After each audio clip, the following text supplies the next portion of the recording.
clave en la forma en la que nosotros nos vamos a seguir relacionando, vinculando con el entorno ambiental.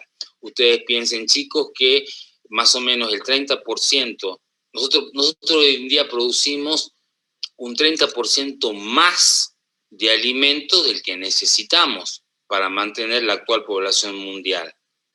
Y aún así, hay seres humanos en el planeta que padecen hambre. Es decir, la simetría es bien marcada y además, en ese sentido, es decir, nosotros podríamos garantizar la alimentación para todos los seres humanos produciendo el 30% menos de los alimentos que producimos en la actualidad. Y a pesar de eso hay hambre en el mundo, ¿sí? ¿Esto qué nos está diciendo? Por un lado, que hay desigualdad, pero por otro nos está diciendo también que derrochamos alimento, ¿sí?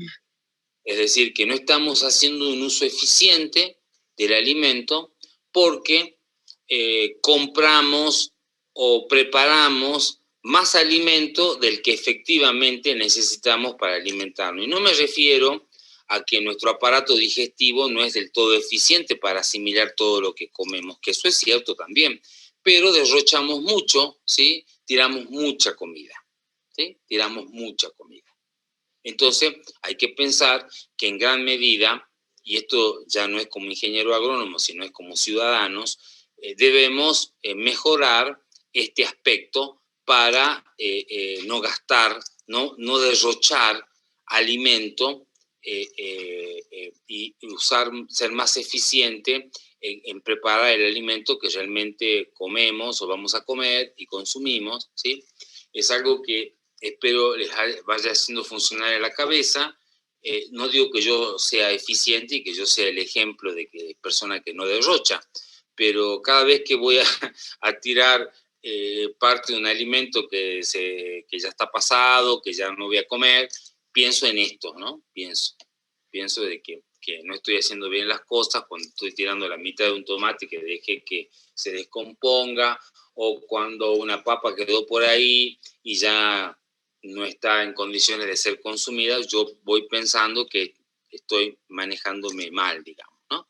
Entonces esto es algo ya como ciudadanos, pero como futuros ingenieros agrónomos, ustedes van a tener que asegurar la alimentación de un planeta en problemas ambientales, pero un planeta que va a tener cada vez más seres humanos. Estamos hablando hoy y están naciendo niños en el mundo, ¿sí? Están naciendo niños en el mundo, está creciendo la población humana. Cada vez vamos a hacer más y eso obviamente hay que poder manejarlo, ¿sí? Entonces, habiendo hecho esta... ¿sí? Lo quería interrumpir un ratito para comentarle un videito que yo veía sobre hidroponía. Es como una nueva técnica que están haciendo para ¿cómo se llama? Para poder reproducir más rápido las plantas, pero lo hacen a través de una solución acuosa, si no me equivoco. Lo mantienen bien húmedo, por así decirlo, y las raíces absorben directamente esa solución. Es como, creo que eso se lo utiliza para los lugares donde no hay lluvia.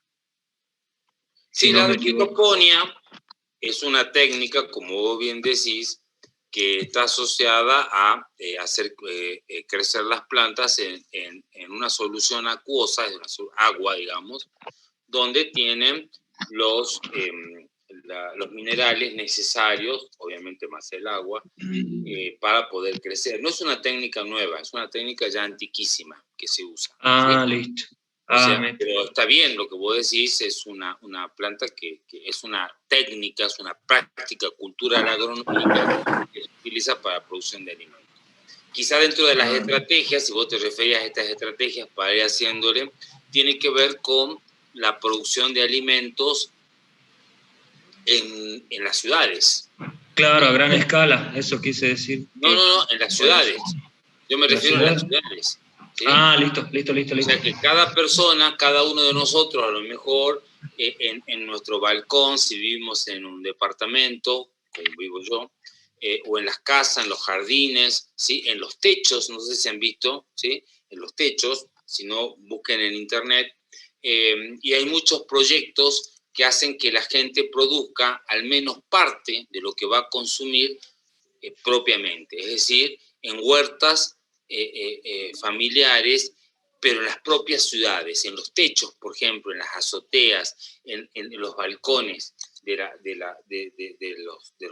casas, en los jardines de las casas, en una huerta familiar para que la gente vaya produciendo sus propios alimentos y obviamente eso le quite un poco de presión a ese hecho de tener que ganarle espacio a los ambientes naturales para producir alimentos. Es decir, por ejemplo, quizás uno de los proyectos más ambiciosos, a mí particularmente me gusta mucho y casualmente hace un tiempo que vengo pensando en eso y seguramente cuando volvamos de la pandemia algo vamos a hacer con otros colegas, es llevar adelante proyectos para hacer huertas ciudadanas, ¿sí? Que las personas en la propia ciudad, en la matriz de cemento, yo vivo a 7 cuadras de la Plaza 9 de Julio, ¿sí? En la matriz de cemento, en plena ciudad, ¿sí? En el casco céntrico, los edificios puedan puedan producir parte de la alimentación, plantas que son fáciles de poder producir en un cajón y la gente va usando las condimenticias, se puede producir todo de lo que uno comúnmente, la verdura fresca, la verdura de hoja, lechuga, selga, ¿sí? A tomate, papa, se puede producir en una huerta ciudadana y eso me parece que sería o es un aspecto bien importante, ¿sí? Las ciudades, porque además las ciudades necesitan oxigenación, ¿sí? Un aspecto clave es el arbolado público, inclusive para mantener frente al calentamiento más fresca las ciudades y disminuir, por ejemplo, el gasto de energía en acondicionadores ambientales, sean aires acondicionados, estufas y demás. También para mantener las temperaturas de las propias ciudades. Hay también jardines, que no sé si los vieron, que son jardines colgantes, que también es para darle un poco de oxigenación a las ciudades. Son todas técnicas que nos van a ir ayudando a generar, o sea, mejorar las condiciones de las ciudades, que ustedes saben que en muchas ciudades hay mucha contaminación, y las plantas pueden ayudarnos en estas cuestiones, pero además también el aspecto que a mí me parece más importante es en la producción de estos huertos en las ciudades, esta producción de plantas alimenticias en las ciudades, que me parece un proyecto muy interesante en este contexto que yo les marcaba, ¿sí? De disminuir el impacto sobre los ambientes, porque si cada vez somos más y necesitamos producir más alimento, tenemos que, por un lado, podemos eficientizar el uso que ya hacemos de regiones que están ya destinadas a la producción de alimentos, que ya son superficies que le hemos ganado a los ambientes naturales. Pero el gran desafío es ir generando el menor impacto posible sobre el bosque nativo, por ejemplo. Desmontar lo menos posible, pero si cada vez somos más y necesitamos más alimento, tenemos que ir viendo la forma en cómo vamos a nosotros generar el menor impacto, ¿sí? Siendo más eficientes en esto que yo decía de que derrochamos alimento, tiramos mucho alimento a la basura, ¿sí? Tendremos que eficientizar la producción de alimentos en las áreas que ya están destinadas y generar alternativas como puede ser este otro proyecto que yo les decía de producir alimento en las propias ciudades, en la propia matriz de cemento, que creo que sería algo bien interesante. ¿Profe? Sí, Reina. Profe, de hecho, en Japón hay un proyecto que llevó a cabo el gobierno que en los techos de los supermercados y todos los espacios públicos que son, o sea, grandes, se crearon esta clase de huertos para poder abastecer a toda la ciudad, porque le faltaba precisamente esto, que es espacio para poder producir, y aparte que la mayoría de sus productos agrícolas son importados, entonces crearon esto que que son como unas huertas, pero están encima de los supermercados en espacios grandes, digamos. Claro, porque efectivamente ellos tienen poca superficie para la agricultura, ¿sí? O sea que hay proyectos chicos de parquizar lugares, pero con especies frutales, para que la gente vaya y coseche la propia fruta de manera gratuita.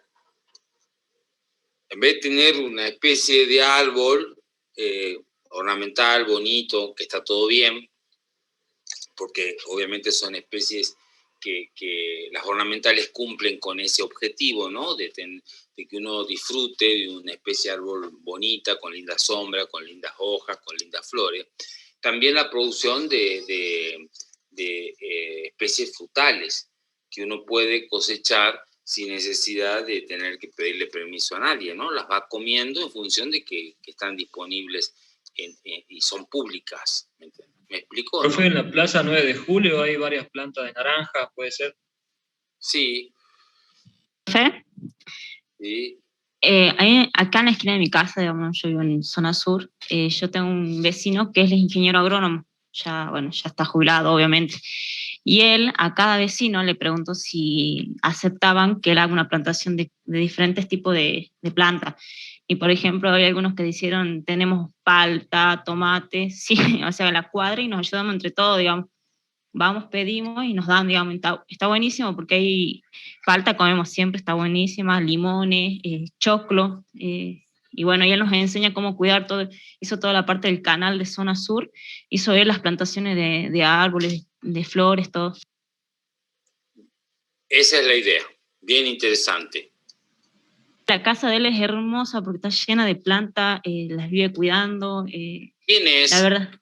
Yo lo conozco como el señor Richter, no les sabré decir el nombre porque nunca traté mucho con él porque me da un poquito de miedo por la cara que tiene, así como de terror, pero mi papá me dijo que él era ingeniero agrónomo y por eso él había hablado con la municipalidad que quería hacer toda la parte del canal, quería hacer todo lo que era plantación, todo, y él hace los cuidados de las plantas, todos acá, en zona sur. Y ahí en el canal ese. En el canal es exactamente, hizo hermoso todo lo que es los árboles, todos los cuida él, todo. Es más, se enoja muchísimo cuando ve que está tirado basura o cuando no cuidan, digamos. Después, Carla, sacarle una foto. Bueno, profe, no hay problema. Hacérmelas llegar para que yo las vea. Yo también le voy a mostrar si quiere las huertas que nos hizo hacer para que las vea. Bueno, sacarle fotito. Perfecto, después profe. yo te voy a dar mi celular, mi número, para que vos me la mandes a las fotitos, porque está bien interesante lo que me contás. Sí, profe, está muy bueno, la verdad que es muy lindo. Aparte él habló todo y es una persona excelente, digamos. Bueno, perfecto. Gracias, Carla, por el aporte. Profe, ¿y usted aplica algún tipo de agricultura en su casa o no? Yo vivo en un departamento hace muy poco. Lo que yo les planteaba de que es algo que pienso hacer después de la pandemia es como un proyecto para llevarlo, ¿no? A la ciudad, en las escuelas y eso, para que las escuelas tengan huertos, para que les enseñen a los niños a generar huertos en sus casas, porque ustedes saben que la educación es la clave en todo esto, ¿no? Y a veces, aunque muchas personas adultas pueden tener cambios en sus comportamientos, quizás uno puede pensar que la mejor forma de poder modificar nuestros hábitos y nuestros comportamientos es educando a los niños y a los jóvenes, ¿sí? Que son los que son más receptivos en los cambios, ¿no? Entonces a mí me parece que llevar esto, la producción de alimentos en las huertas familiares, en los huertos hogareños, en las ciudades, es un proyecto que me parece bien interesante, que se podría hacer a partir de las escuelas, ¿no? Y la idea es generar un proyecto de este tipo, ¿no? Que los niños aprendan esto y lleven esa experiencia a sus casas y puedan generar la producción de parte de sus necesidades alimenticias siendo producidas por ellos mismos, ¿no? Que significaría un impacto interesante en la economía de muchos hogares, porque los ayudaría, y además generaría un menor impacto en el impacto que nosotros podemos generar si se acumula todo eso y logramos, por ejemplo, que en 5 años la ciudad de Salta tenga un cambio en este sentido, obviamente el impacto sobre los ambientes naturales va a ser mucho menor, ¿no? Yo no lo pienso tanto para mí, sino lo pienso como un proyecto para cambiar y generar un cambio en la sociedad. Profe. Sí. Ahí en mi casa, nosotros todo lo que consumimos de vegetales, también un poco de carne, ahí nosotros tenemos una huerta, criamos conejos y comemos de eso nomás. Claro, eso es la idea. Esa es la idea. Sirve para la economía familiar, porque ayuda en la economía familiar, pero además, chicos, es bien importante porque créanme que si nosotros vamos haciendo el efecto acumulado de un cambio a favor de esto, vamos a generar menor necesidad de ir a desmontar el bosque nativo. O sea, hay como que hacer muchas acciones, ¿no? O sea, esto que yo les decía a ustedes de el derroche de comida, ¿sí? El derroche de comida.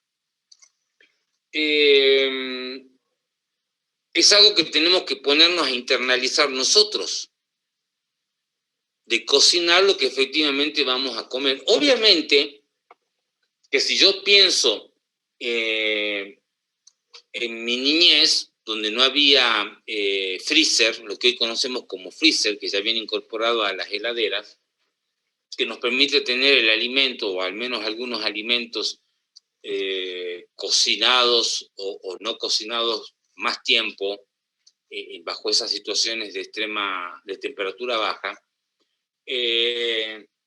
O sea, obviamente esta tecnología nos ayuda a ser más eficiente, ¿sí? Siendo más eficiente. Pero a veces seguimos derrochando, se derrochan en los restaurantes, la cantidad de comida que se derrochan en los restaurantes, ¿sí? Y obviamente en las casas, digamos, ¿quién de los que no estamos acá en algo no hemos tirado a la basura de alimentos? Que es algo que forma parte de esto que yo les digo, ese plus de alimentos. Hay que empezar a hacer ese cambio de conciencia. O sea, el cambio de conciencia para poder llevarnos a enfrentar este desafío del que yo les hablaba, tiene muchos aspectos, ¿no? Muchos aspectos. Este aspecto de no ser tan derrochones con la comida, generar esto que contaba Nicolás y que contaba la otra compañera Carla, ¿sí? Y otros más que deben estar pensando en esto de que producen los alimentos localmente, ¿sí? Mejorar los rendimientos, ¿sí? En los sitios que ya están cultivados, buscar alternativas de variedades que son que pueden responder de mejor manera a este cambio climático. O sea, son muchos aspectos los que nos tenemos que sentar, ¿no es cierto? O buscar inclusive plantas o animales, pero sobre todo plantas, que nos puedan ayudar a enfrentar este desafío futuro, ¿sí? Este desafío futuro. Y cambiar también comportamientos alimenticios. Uno de los factores que más provoca, chicos, o una de las fuentes principales de gases de efecto invernadero que provocan cambio climático es la ganadería. Entonces tenemos que pensar seriamente, ustedes saben que la ganadería, el ganado que nosotros consumimos, es nuestra fuente principal de proteína, ¿sí? Entonces hay que pensar cómo nosotros podemos ir buscando fuentes de proteínas alternativas para disminuir la producción ganadera que genera tanto impacto ambiental. O sea, quiero explicarme que hay cosas que debemos hacer, ustedes como ingenieros agrónomos, ustedes como ciudadanos, yo como ciudadano, ¿sí? Esto que yo les comentaba, no importa, y no porque yo quiera y esté enojado con Máximo porque me dijo lo que me dijo, ¿sí? La pregunta de él, si yo, ¿qué hago yo en mi casa? No importa lo que yo haga, ¿no? No es que yo esté contestando así porque estoy enojado con Máximo, me falta el respeto, sino creo que mi papel, dado esta visión que yo tengo de estar pensando cómo podemos hacer, el desafío no va a ser mío ya, yo tengo 57 años, ¿sí? El desafío va a ser de ustedes, que son jóvenes profesionales. A lo mejor acá en algunos de ustedes está el próximo profesor de botánica, que esté sentado, no estoy sentado yo, no lo sé, no lo sabemos, ¿sí? O otro académico de otra disciplina, no sabemos. Cualquiera de ustedes puede llegar a hacerlo. Pero creo que cuando yo les digo, cuando termine la pandemia pienso hacer esto, es como mi aporte para poder dar un granito de arena o aportar un granito de arena en esta cuestión de poder afrontar la contingencia que vivimos en la actualidad. Es simplemente eso, digamos. ¿Estamos? ¿Vamos bien, chicos? Sí, re bien, Bueno, profe. Vamos a Sí, avanzar profe. un poquito, habiendo Sí, hecho profe. esta, ¿cómo le diría? Este Reflexión. cable a tierra, ¿sí?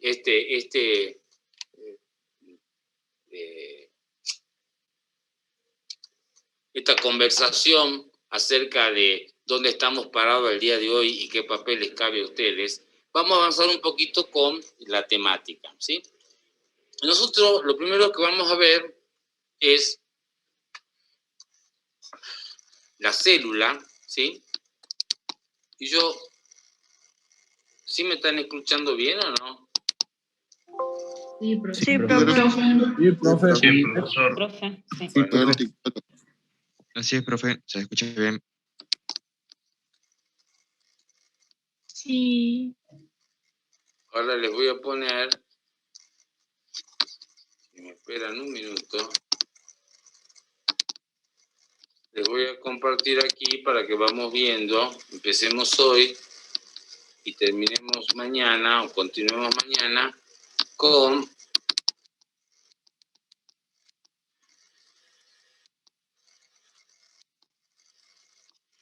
la célula, ¿sí? Vamos a comenzar ya. Ya hemos hablado bastante de la célula. A ver, voy a ver qué hay en el chat.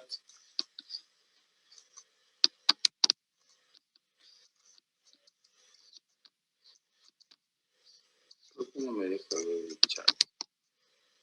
¿Alguien dijo algo en el chat? No lo puedo ver. Profe, ¿ese Power que se está mostrando está en la plataforma? No me acuerdo, pero nosotros no ponemos los power. Capaz que sí ya lo he puesto a la profesora Mercedes, pero después le pregunto a ella. Hágame una cola que se lo suba. Ah, bueno, creo que sí está.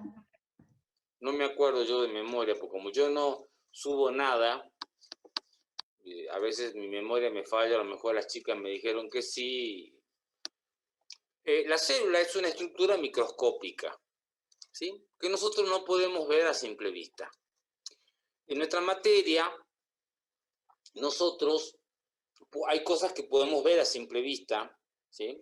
Y obviamente nuestra observación es clave, va a ser clave, para ver las estructuras de los órganos, cómo son las hojas, cómo son las flores. De hecho, nosotros, aunque no todas las flores son vistosas, en general usamos flores de un tamaño grande para que ustedes puedan observarla a simple vista, y a veces esas estructuras no se pueden ver o hay que necesitar un aumento porque nuestra visión tiene límites, y usamos, por ejemplo, una lupa, que puede ser una lupa de mano.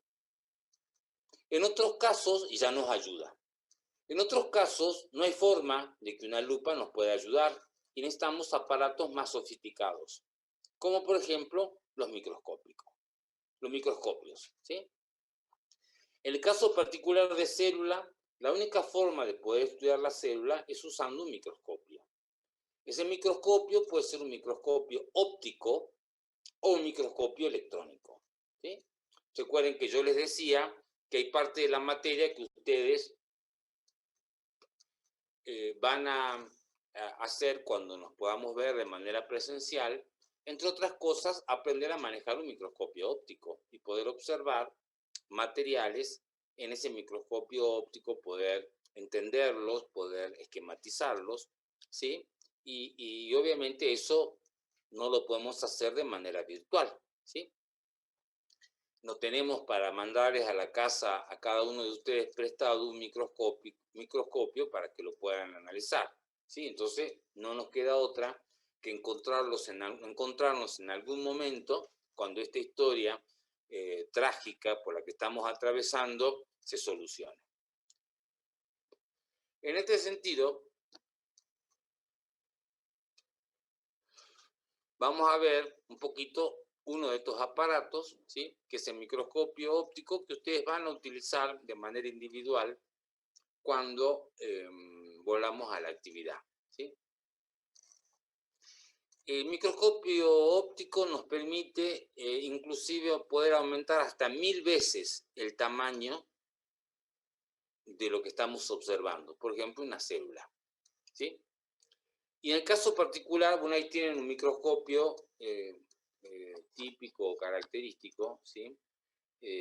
Acá tenemos los oculares, que son la parte del microscopio donde nosotros apoyamos, ¿sí? Hagamos de cuenta que estos son los oculares, yo apoyo ahí mis ojos para ver, ¿sí?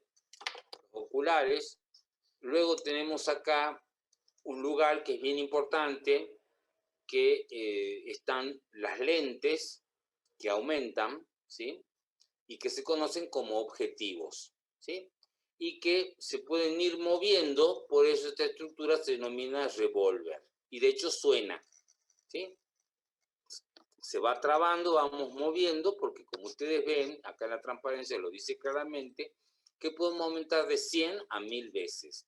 Y eso va a depender de la lente que estemos usando. Los oculares tienen una lente, que ya me aumenta, y los objetivos tienen otro aumento. Y entonces eso me permite ir incrementando el aumento, y lo máximo que yo puedo incrementar entre oculares y objetivo es 1000 veces, ¿sí? Acá nosotros tenemos, ¿sí? Son botones movibles que me permiten a mí ir ajustando la visión en función de lo que yo estoy observando. Un botón que es el macrométrico, que me permite hacer movimientos gruesos, y un botón fino que se denomina micrómetro, ¿sí? Que me permiten hacer movimientos gruesos y movimientos finos para enfocar, decimos, es decir, llegar a la visión que cada uno de ustedes, en función de cómo funcionan sus visiones naturales, yo uso anteojos, como verán, otros capaz que también lo usan, y otros no, entonces cada uno tiene que ir ajustando a su visión particular. Acá tenemos una parte que es una superficie que es paralela a la superficie del suelo, que nos permite colocar allí lo que nosotros vamos a observar, que se coloca en un vidrio, ¿sí? Y ese vidrio tiene el material que vamos a observar, está compuesto de dos vidrios, y que eso es lo que se va a enfocar y analizar, y está el material objeto de observación, ¿sí? Entonces, más o menos esa es la estructura. Luego la vamos a ver en detalle cuando nos encontremos y vamos a volver a describir todas estas partes, que es cuando realmente tiene relevancia. Esto es simplemente informativo. ¿Qué cosas podemos observar al microscopio óptico? Porque el microscopio óptico no nos permite ver toda la célula tal como es, ¿sí? ¿Podemos usar otro aparato para ver más detalle todavía? Sí, el microscopio electrónico, ¿sí? Entonces, este propio microscopio tiene sus limitaciones. Nuestra visión tiene sus limitaciones. Una lupa, nuestra visión más la lupa tiene limitaciones. Nuestra visión más un microscopio óptico tiene nuestras limitaciones. Y nuestra visión más un microscopio electrónico también tiene limitaciones, porque también el microscopio electrónico tiene un límite de observación, ¿sí? Las estructuras químicas no se pueden observar en un microscopio electrónico. ¿Qué cosas puedo observar al microscopio óptico? Puedo observar la pared celular, que es la parte más externa de la célula. Puedo observar el citoplasma, puedo observar el núcleo, puedo observar algunos plastillos como los cloroplastos y los elaioplastos, ¿sí? Entonces eso es lo que nos permite poder observar al microscopio óptico. Y hay algo muy importante que nosotros podemos observar, considerando todo esto que está indicado acá, y es la forma de la célula, ¿sí? ¿Cómo son los límites de la célula? Porque ustedes saben que esa pared celular es una pared que le da rigidez a la célula, es la parte más externa de la célula de una planta, y tiene una configuración caprichosa. Esa configuración, esa forma celular, es bien importante porque nos ayuda a poder comprender de qué tipo de célula podemos estar observando, ¿sí? ¿Qué tipo de célula podemos, cuando estamos observando, de qué tipo de célula se trata, digamos, ¿sí? Entonces, allí hay mucho del esfuerzo que ustedes tienen que hacer en la observación porque les va a permitir poder reconocer qué tipo de célula es. Y un aspecto bien importante, que ya lo van a ver cuando nos encontremos de manera presencial, es que nosotros usamos además tinciones especiales, es decir, teñimos, coloreamos ese material y en función de la coloración vamos a poder observar o vamos a poder decir de qué tipo de célula se trata. Es decir, ¿puedo observar el material relativamente fresco con microscopio óptico? Sí, yo puedo hacer un corte en el momento y mirar al microscopio y ver la célula como está. Pero en la mayoría de los casos, ustedes lo que van a observar es material que ya está tratado, ya está coloreado, ya está montado y está fijado.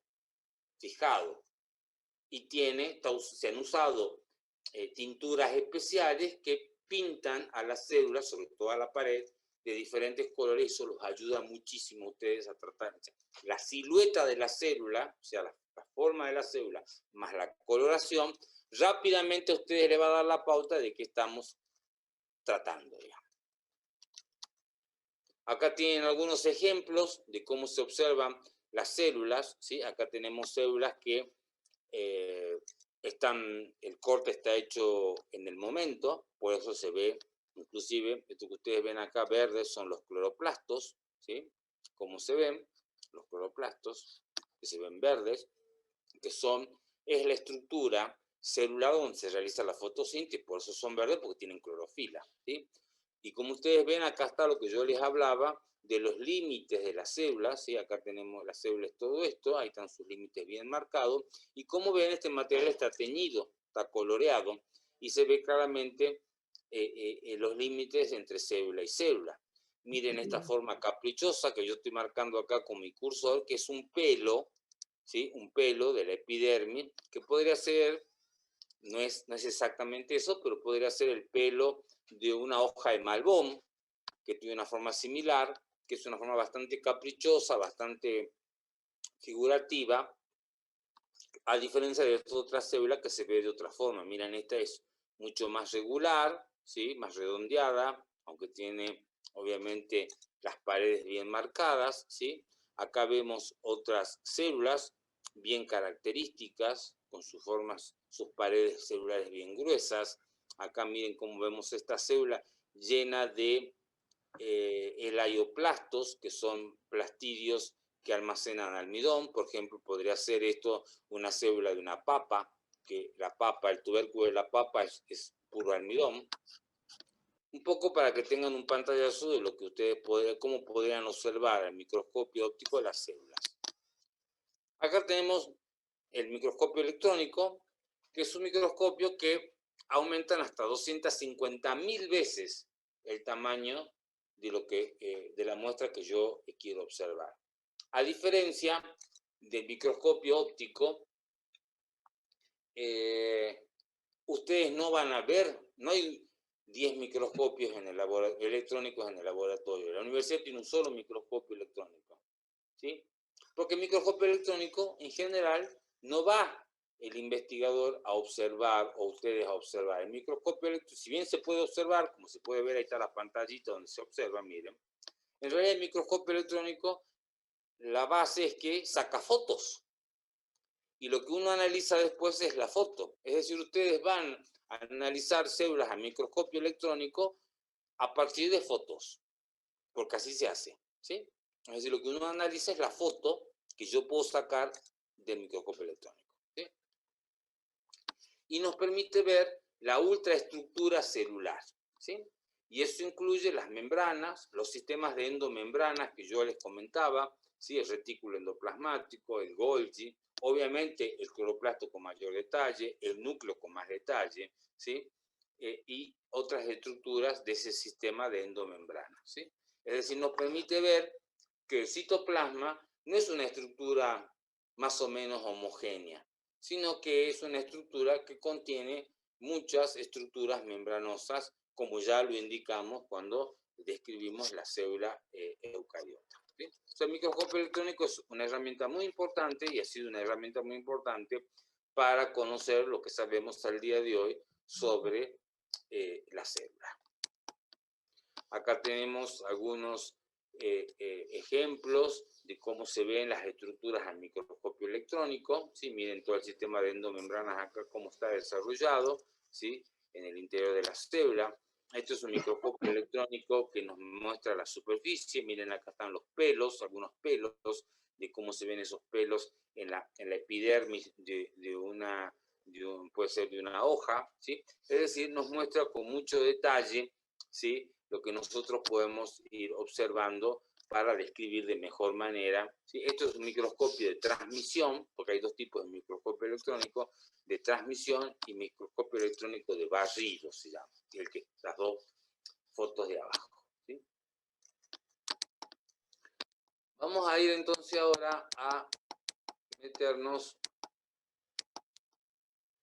ya en la célula, ¿sí? Me esperan un minutito, chicos, no me demoro. Profe, una Sí. pregunta. Vamos a ver clasificaciones del angiosperma y gimnosperma, ya lo que es dicotiledonia y monocotiledonia. Pero solo lo básico, porque la clasificación de las plantas la viene en la materia que sigue a nosotros, que se llama botánica sistemática agrícola. Listo, profe, gracias. Lo más básico. Les pido un minutito, ya vengo.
Bueno, continuamos, chicos. Máximo,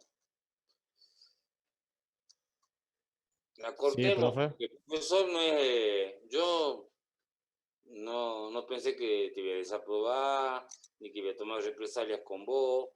No, Yo, todo bien, profe, pero tengo me que se decirlo, digo, confundió. me enojé, me parece que me faltaste el respeto y se terminó.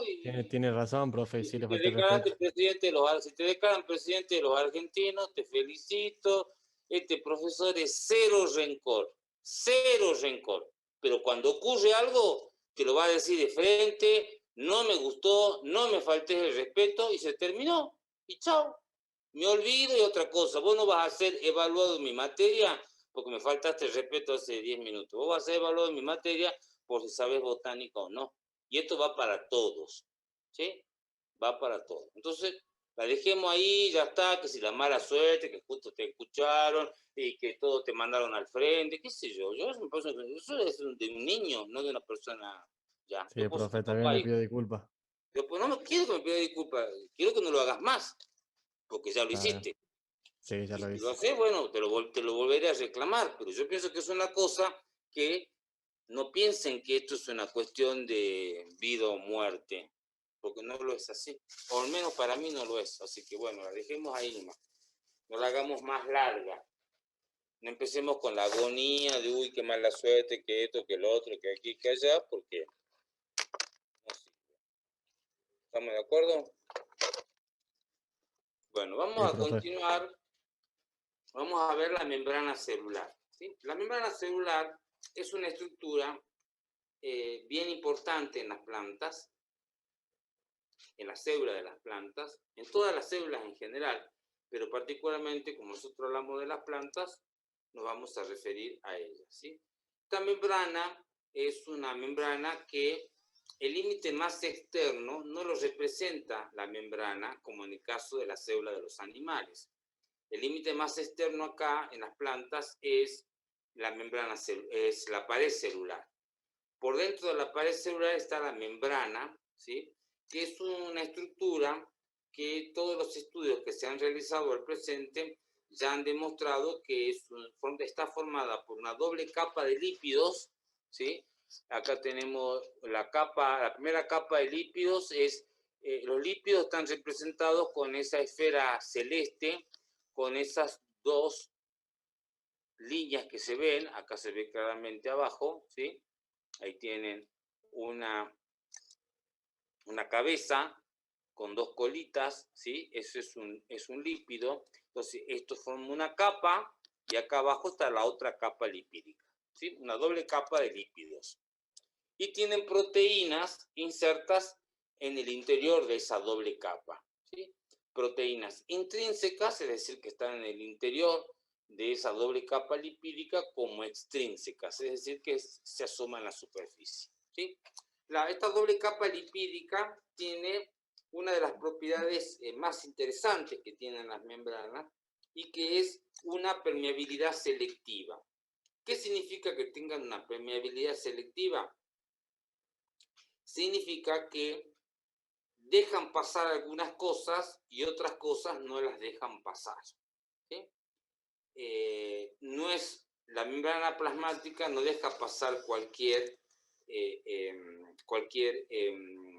molécula y por eso recibe ese nombre de permeabilidad. Son permeables, pero selectivamente, dejando pasar solo algunos elementos, algunos materiales entre una célula y otra, porque una célula tiene una membrana, tiene su pared, que obviamente esa pared no puede ser una pared continua, tiene que tener orificios por donde a continuación de la membrana puedan atravesar esos materiales, luego viene la pared de otra célula y vuelve la membrana de otra célula, ¿sí?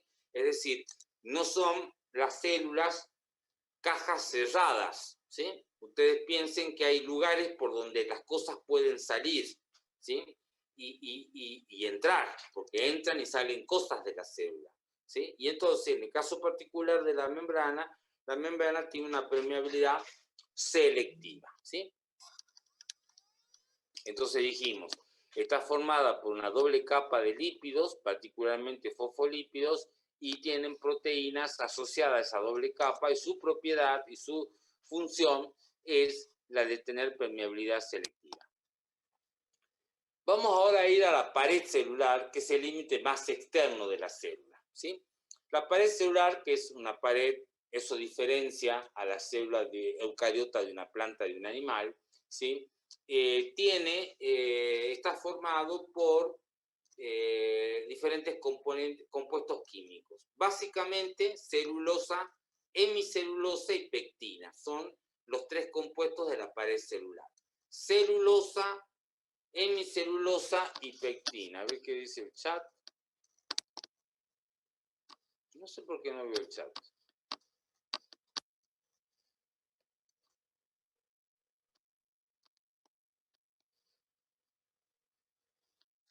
No hay nada por el momento, profe, en el chat.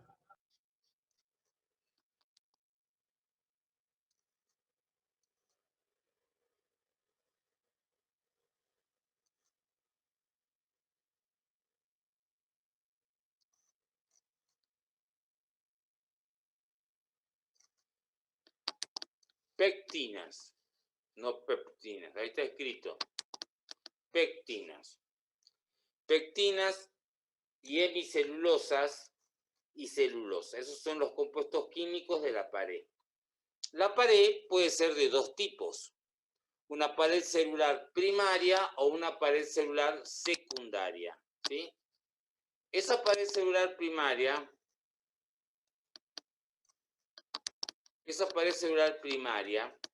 ambas paredes, ¿en qué van a diferir? En cómo estos tres compuestos, fundamentalmente las celulosas y las hemicelulosas, están conformando dicha pared. En el caso particular de la pared primaria, el mayor componente está asociado a las hemicelulosas y las celulosas alcanzan hasta un 30% componiendo esa pared. En cambio, en la pared secundaria, el mayor componente lo da la celulosa, que se invierten un poco los porcentajes y la celulosa avanza hasta un 70, casi 80% como el componente típico o característico de esa pared celular. Ese componente variable entre celulosa, hemicelulosa y pectina le va a dar a cada uno de estos dos tipos de célula propiedades diferentes, ¿sí? La pared primaria, por esta composición química, va a ser una pared con una propiedad plástica, lo que significa que puede ser deformada, como es una plastilina, por ejemplo, esa que se usan para hacer muñequitos y que se usa, o se usaba por lo menos en mi época en jardín de infante, ¿sí? En cambio, la pared celular secundaria es más elástica. ¿Qué significa eso? Que si yo le genero una fuerza, ¿sí? Va a volver a retomar su posición, no se va a deformar, digamos. En cambio, la pared celular primaria, si yo le aplico una fuerza, se deforma. ¿Eso qué permite? Permite que cuando las células se producen, se forman, se generan por división celular, puedan crecer, que las células pueden crecer. Entonces las células, cuando se forman, las células meristemáticas, por ejemplo, que son el origen de todas las otras células, que se originan por división de esas células meristemáticas, se caracterizan por tener paredes primarias, plásticas. Eso les permite crecer, tomar algunas formas caprichosas. En cambio, la pared secundaria, cuando ya se empieza a depositar, ya no permite que esas células se deformen. Tiene que quedar claro, chicos, que todas las células tienen pared primaria. Algunas tienen pared primaria y luego tienen pared secundaria, además de la primaria. ¿Estamos de acuerdo? No es que cuando se divide la célula meristemática, produce ya células con pared primaria o con pared secundaria. No, todas tienen pared primaria. La pared secundaria se deposita después. ¿Estamos de acuerdo? Uno dice, por comodidad, esta célula se caracteriza por tener pared primaria y esta por tener pared secundaria. Pero la que tiene pared secundaria, alguna vez tuvo pared primaria y es probable que todavía le quede algún vestigio de esa pared primaria. ¿Estamos de acuerdo? Porque siempre, cuando se originaron con pared primaria. A ver qué dicen en el chat.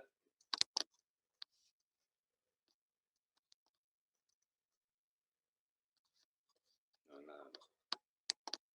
Bueno, vamos a poner. Profe, ¿qué función cumple esa microfibrilla? No sé si se lee muy bien, de la celulosa. ¿A qué hace referencia eso?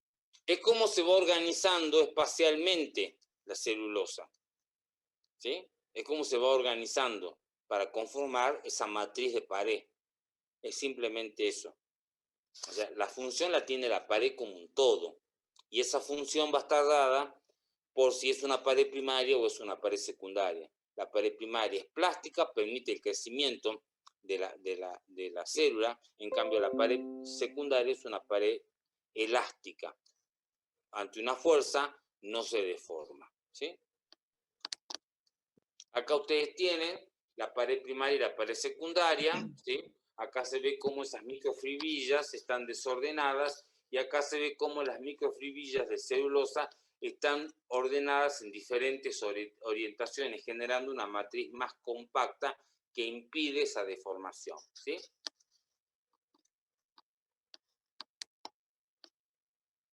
Buenísimo, profe, gracias.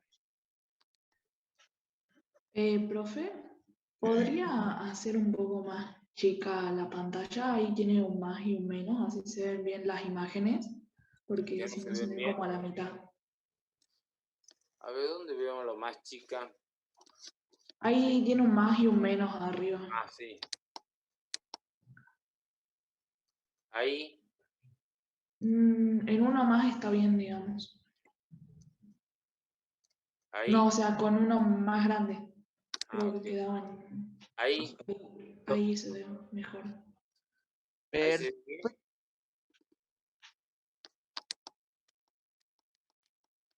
¿Ahí se ve bien? Sí, ahora se ve bien. Me hubieran dicho, no sabía que no se veía. Bueno, nos vamos a quedar acá, porque ya son y 55, y vamos a continuar mañana a las 5 de la tarde. Recuerden que la clase de mañana es de 5 a 7. Profe, ¿le puedo hacer una pregunta? ¿Sí? ¿Este PDF usted lo sube en alguna parte? ¿O... Recién me preguntaban unos compañeros y yo les dije que no sabía, y una compañera dijo que sí están subidos en el Moodle. Ah, pues yo tengo un problema y es que no encuentro ningún aula virtual de ninguna materia, ni la de botánica, nada, simplemente encuentro los enlaces a Va, profe, yo igual me fijé recién en el Moodle y no lo encontré al Power. Yo sí ya lo bajé todo, si querés puedo pasar al grupo con PDF o en Word. Dale, porfa. Gracias. Bueno, ahí conéctense. ¿Con quién es la que dijo que lo va a pasar por PDF? Carla, profe. Carla. Bueno, se conectan con Carla. Buena, Carla. Bueno, chicos, nos vemos mañana. Hasta mañana, nos vemos a las 5. Profe, gracias. Profe, Mañana, profe. chao, profe. Buena clase. Nos vemos, profe, buena. Nos vemos, profesor. Adiós. Al profe, muchas Chao, profe, gracias. nos vemos. Nos vemos.